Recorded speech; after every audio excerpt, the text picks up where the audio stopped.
اللهم إني أعوذ بك من غلبة الدين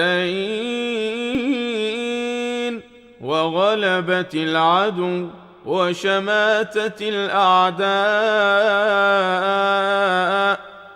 اللهم إني أعوذ بك من الهم والحزن والعجز والكسل والبخل والجبن وضلع الدين وغلبة الرجال. اللهم إني أعوذ بك من عذاب القبر وأعوذ بك من فتنة المسيح الدجال وأعوذ بك من فتنة المحيا والممات.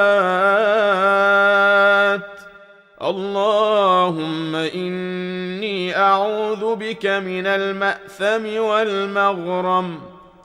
وصل اللهم على سيدنا محمد وعلى آله وصحبه وسلم.